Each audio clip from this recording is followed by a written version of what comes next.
आम्ही पोहोचले सीधे डायरेक्ट किनोद आणि किनोदचा कट्टा झाला आणि डायरेक्ट गाडीत बसले रे भाऊ. गाडीत बसताच की बी रमजान बुवा दिसला. आता तुम्हाला पालच हसीन रमजान बोलले काय काय वस्तू खात होता. आज खात होता भाऊ बार म्हणे बार आणलाय म्हणे. म्हटलं का मग बार आरामात. आता पोहोची गेले भाऊ डायरेक्ट कामू धरणगाव तालुक्यात. म्हणजे आडी आपला मय आई गेला ना गावाचं नाव तर लयच डेंजर होतं. म्हटलं आडी डबे काढा. डबे डुबे काढले ना गाडी गेली भाऊ पाणी भराले. इकडे होते आमू साईडले शाकाल मी म्हटलं जेवणाचा शोध. इकडे खाले बसले भाऊ माणसं. म्हटलं ना आपण कुठे बसतो तर म्हटलं इकडे खाले काही बसून आपण वरच बसा. म्हटलं 5-6 जण मग आडी काय रे भाऊ आमचे डबे डुबे काढले ना आडीच 4-5 जण म्हणजे 10-12 जण बसले. हा तर एक प्रकारचा गडच चढणा होता रे भाऊ. नुसतं जंगल ना पावटी काही दिसणार भाऊ. या पावटीतून आम्हाला जाणं होतं वर रे. म्हटलं बाकी त्या दुरायनं काय चाललं साहेब अरे पुढे तर म्हटलं हा बाग आहे का म्हणे बाग बारे. आज आम्ही येलाय जळगाव पायधी आणि म्हणजे हे जंगल तर एवढं खतरनाक आहे भाऊ. डायरेक्ट बिबट्यानं वाघच आहे.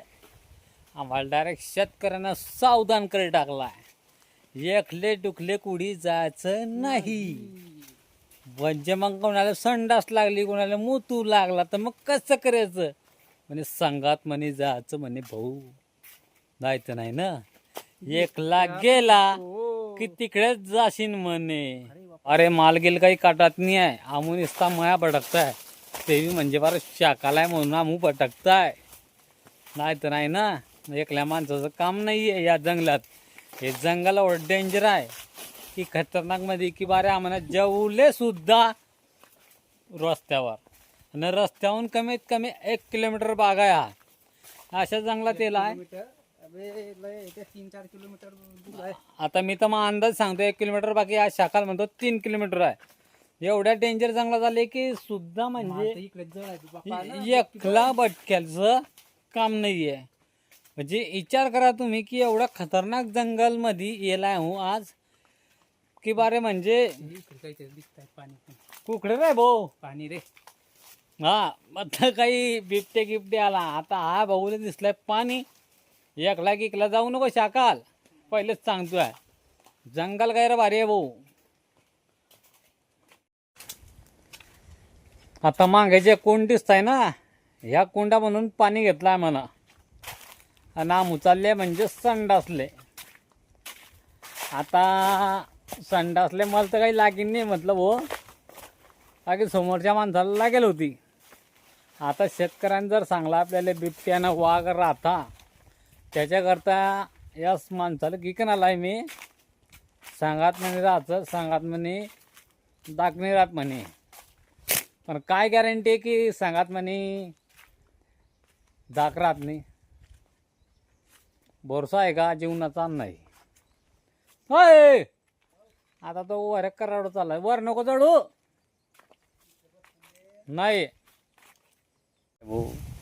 बाईला टाचणे मागली बाई डायरेक्ट संताप करायला लागली मला. म्हणजे पानं शिले देत आणि चुंबई शिले देत आणि डायरेक्ट जाळूसला सांगले डायरेक्ट चुंबई. पहिलंच ट्रॅक्टर भराय गेलं बॉ आमचं नाही. हा ट्रॅक्टर म्हणे फक्त 100च झाडं सांगितलं होते आपल्या शेतकरी पाहून. म्हणजे 100च झाडं न्यायचे जास्त न्यायचे नाही. म्हटलं चालीन तेवढ्यात काय रे भाऊ आमू बशी केले रमजान बुवा लागला रे भाऊ हात द्याले. पा मग कसा हात आला होते रमजान बुवा तिकून आला भाऊ तेवढ्यात फरमान भाऊ. मग फरमान भाऊची चालली रे बॉडी मजा घेणे रमजान बुवाची. पा मग कसं चाललंय आला भाऊ आमचं दुसरं ट्रॅक्टर आडीच चढले रे भाऊ. मग आमू लोटत लाटत मग शाकाल म्हणले लोटत होता गड चढ नाही म्हणे. म्हटलं चाल रे म्हटलं भाऊ दुसरे ट्रॅक्टर बी आला याले बी फटक्यात भर. आणि इकडे होतं भाऊ डायरेक्ट वातावरण गायरट टाई म्हणजे आडी पायगी सरकला तर डायरेक्ट सीधा भाऊ खालेच जाईन. निसते नाले न खोले सायर बॉडी शाकाल लावले मजा घेणे इकडे. तेवढ्यात काय रे भाऊ आमू बागात आले ना. बाग तर तुम्हाला दिसत असेल पत्ती बी नाही बागाले. पण माल तर गायराच भारी होता भाऊ. डायरेक्ट 2च झाडं घेवात ना गायरी जड खेप जाय रे भाऊ म्हटलं आडी. आता चारी बाजून तुम्हाला पालास असेल बाग तर डायरेक्ट लयच डेंजर आहे. म्हणजे माल तर गायरास आहे रे भाऊ. डायरेक्ट म्हणजे म्हणजे गाडी पॅक होणार होती आडी. आला भाऊ रमजान भाऊ 2 झाडं इकडनं डायरेक्ट पावटी तर लय डेंजर म्हणजे पावटी बी दिसेने एवढी गवत होतं. इकून गवत तिकून गवत आणि तिकून मागून आला रा भाऊ शाकाल बी खांद्यावर 2 झाडं इकन मतलब पावटी गिटी तेवढ्यात तिकून बी आला भाऊ दीपा भाऊ गैराजुरात 2 झाडं इकन मतलब नेमन चालता रे मतलब भाऊ आडी पावटी पुढे जाता जाता तेवढ्यात दिसली रे भाऊ शारदाबाईनं बी घेतले मग 2 झाडं मतलब नेमन चालता रे भाऊ मतलब शेवटल्या ट्रॅक्टर आहे आपलं बी. फरमान भाऊ बी दिसला भाऊ पुढे 2 झाडं घेताना म्हणे जास्त नाही आपल्याला 1-2 खेपीन म्हणे चाला लवकरीत दळादळ. आता तुम्हाला सांगाल तसमी ना की गावाचं नाव लय डेंजर आहे. आता गावात जाऊ म्हण गावाचं नाव आहे भाऊ चोरगाव आणि आडी होते अमू रस्त्यावर ट्रॅक्टर खाली करत न फन आहे भाऊ आल्यानं तिकून दाखवले 2 बोट न खुरपी रे भाऊ. इकडे जलत होता भाऊ समीर भाऊ झाडनं बबलू झाड लावता लावता 2 बोट द्यायला लागला मतलब पार बोयाचे बी 2 बोट. हिरोईला भाऊ कॅमेरा आपल्याकडनं हम्माल लोकांकडे हम्माल भाऊ तर देत होता रे भाऊ पंजा पा मग पंजा भाऊचा इकडे बी आपली वर्दी बदली जायला होती ना भाऊ आपले मजूर बी उभे होते मग वर्दी गिर्दी बदलो इकडनं असेच ब्लॉग पाहण्याकरता या आयडीला फॉलो करा.